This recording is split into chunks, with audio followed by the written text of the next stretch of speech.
Hi everyone, this is Therese Couture of ThereseSquared Media. Thank you so much for joining me today.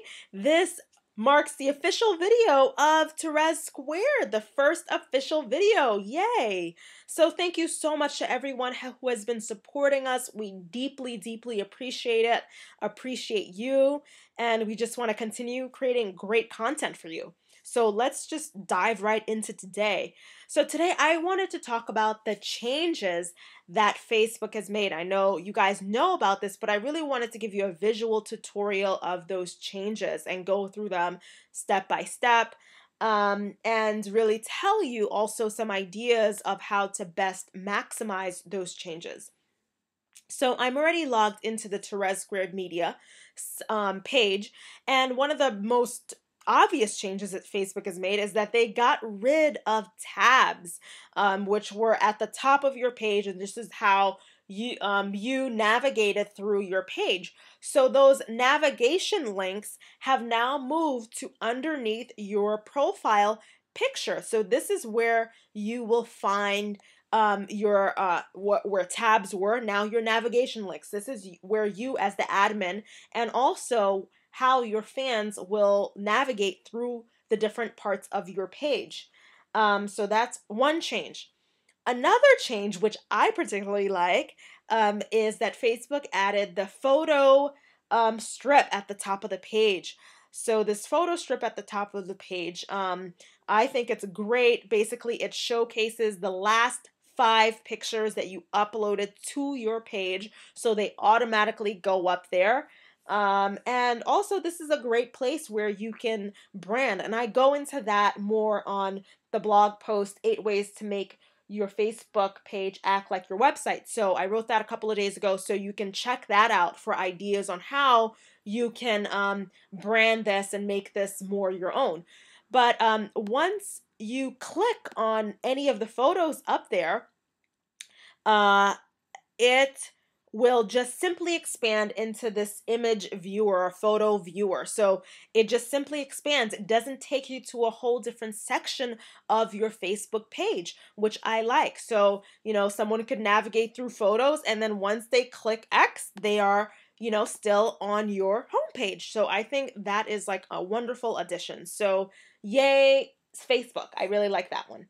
One of the other changes that Facebook has made that's not maybe as so yay to a lot of people that I've spoken to is that when you actually look at the content on your page, the way that you're viewing it as the admin is not necessarily the way that your fans are viewing it.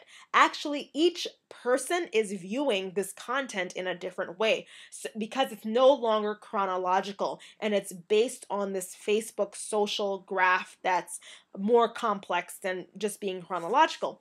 And I know for me, I'm still a little bit scratching my head about that, because as as a person who manages pages, what you want to see is the most recent content. You want your fans to see the most recent content, whether it's a comment by you or it's a comment by a fan.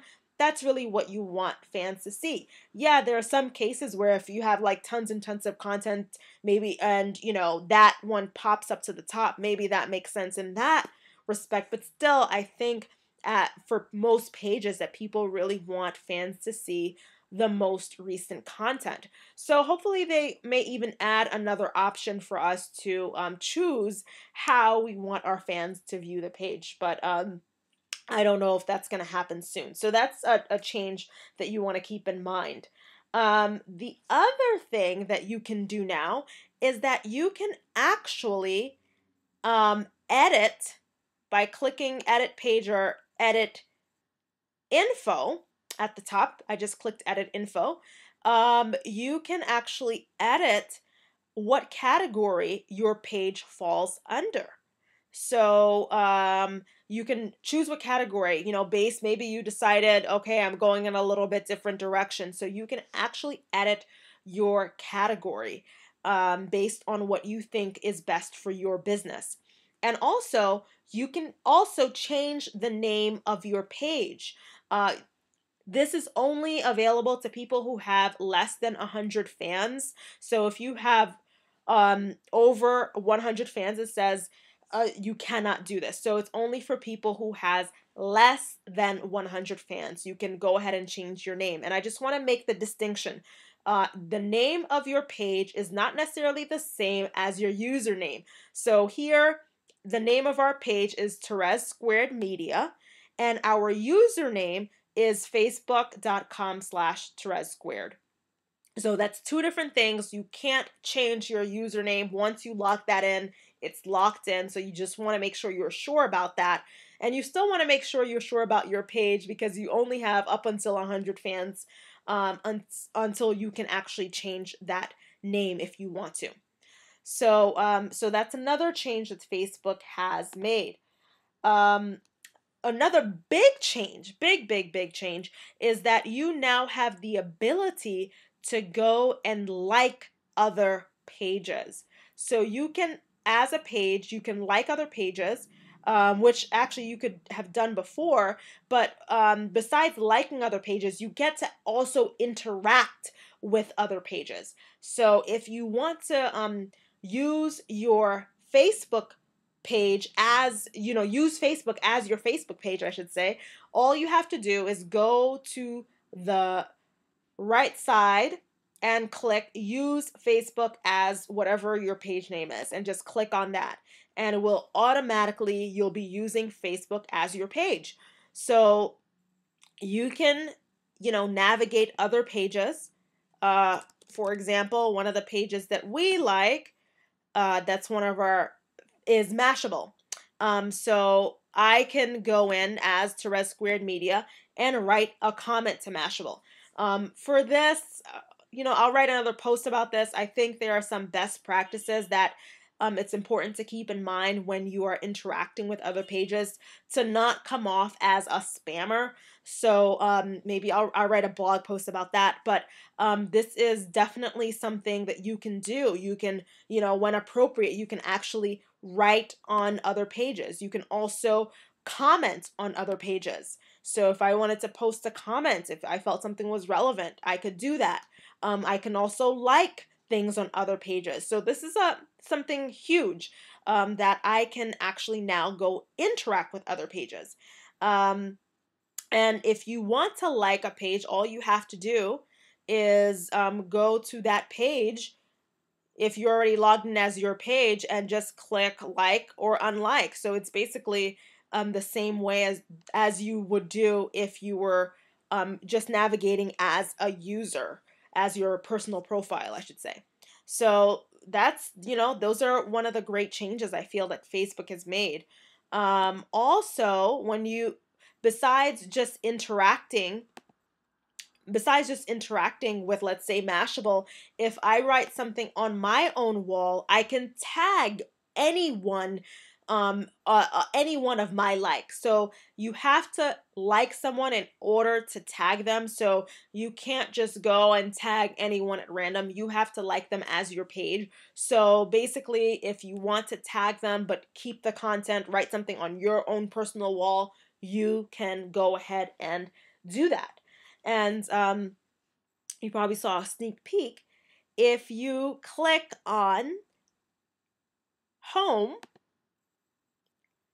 this is actually, now you have a news feed for your page. So you don't have to go to each individual page of each individual page that you liked and check out their content. You can simply go to your page's news feed and check out what the people that you liked are doing, and comment like in the same way. Once again, you want to use best practices for this, but this is definitely an option. This is also where, so this is definitely an option. So let's go back to the profile. Another thing I want to bring your attention to is right underneath your profile, your navigation links, in order to this is Facebook's way to control spam. You can click on hidden posts, and right there, what you will find are posts that have been hidden or Facebook has labeled as spam. A lot of people are actually not aware of this. So this is something you really want to make sure it's part of your daily practice of checking these hidden posts and making sure there's not actually good content there. We don't have anything there, but if there was something there, Facebook gives you several options. One of them is to remove this post. You could block the user, remove posts, and not block the user, or you can allow or approve the post. So those are the options that you have, and you just want to make sure that you check this hidden post, because this is where Facebook will move span, especially if you have a page that's very, very active. You definitely want to be checking this constantly. So what else? Let's go back to edit page. And I want to bring your attention to your settings. And this is where you will be able to navigate settings for your page. This is where you will also be able to send email notifications. So if you want email notifications, this is where you can check it if you want them or if you don't want them. Just be aware that each admin would have to go in individually to do this. So this is not something that you can do across the board for all of, if you have multiple admins managing a page. So you have to each go in individually. Also in this same area, I want to bring your attention to the featured. If you click on featured, these are, you can choose your featured likes. These are our featured likes. So all you have to do is just click on edit featured likes and click on who you would like featured. You can select, only 5 at a time will appear, but you can select more than 5, and what they will do is basically rotate between the different pages that you like. So this is a great way to start building relationships with other businesses, with other people you want to build relationships with, by featuring them on your page. Great, great thing to do. So I think this is, a lot of the changes that Facebook has made. This is really it for what I wanted to talk about now. So please let me know if you have questions. Maybe I missed something. If you have any questions, please post them below the video. I'd love to hear from you. Once again, thank you for supporting us. We deeply appreciate it, and we'll see you next time on another ThereseSquared media video. Have a great day, and I'll talk to you soon. Bye.